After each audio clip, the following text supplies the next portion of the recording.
The stylish and sporty BMW X2 SUV has landed in Britain, but is it a hit?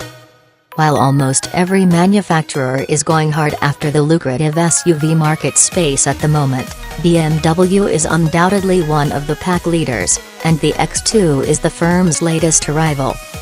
Nearly 2 decades have passed since the introduction of the original BMW SUV, the first X5.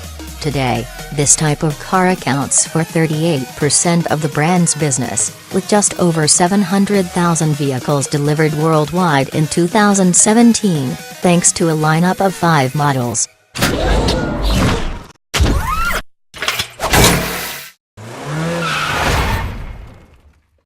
Best small SUVs and crossovers. The X2 aims to bolster that figure this year.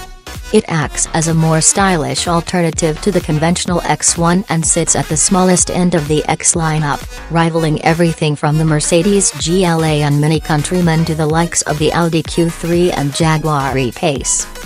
Size and shape are immediately the X2's defining characteristics. It looks quite unlike anything else on BMW's SUV roster, designed with a younger target audience in mind.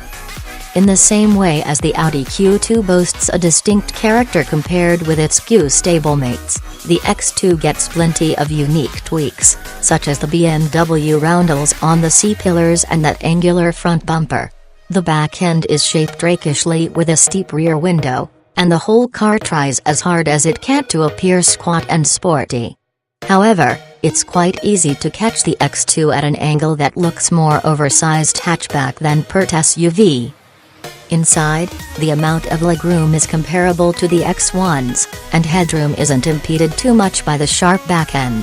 The 470-liter boot capacity is decent enough, too, albeit 35 liters down on that offered by the X1. Up front, the driving position feels fairly low, something buyers after a taller, SUV-like ride will have to compromise on. Get settled behind the wheel, though, and the X2 is a good car to drive. The interior has been lifted almost wholesale from the X1. The design is more conventional than the exterior styling, but it oozes quality and is neatly laid out. M-Sport cars also get a sports steering wheel, which feels perfectly formed to exploit the sharp, direct setup. With the X2 seating the driver low, and the body hunkered down a little by the Q-like rear end, the center of gravity feels more like that of a hatchback. The X2 is an agile crossover, in fact, and dynamically, it's a treat. M-Sport cars ride 10 mm lower than other models thanks to sports suspension, too.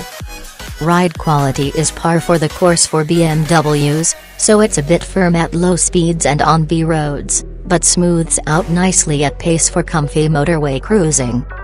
The 20D diesel powertrain will be the volume seller, and it's hooked up to an 8-speed automatic gearbox as standard. It's also only available with X-Drive all-wheel drive, but that doesn't make the small X2 feel too heavy. Front-wheel drive cars will be available later, and they could well be lighter and just that bit more agile again. The engine itself is fairly impressive. Its 400 Nm of torque is delivered over a wide band, so it's pretty flexible and picks up the pace well with a squeeze of the throttle. It's not too noisy, either, and claims respectable fuel economy figures. But its character is still a little out of tune with the sporty chassis settings. The X2 is an appealing package for premium crossover buyers after something different. Then, trouble is, it doesn't serve up the tall, commanding position on the road many customers crave. It's fairly pricey, too.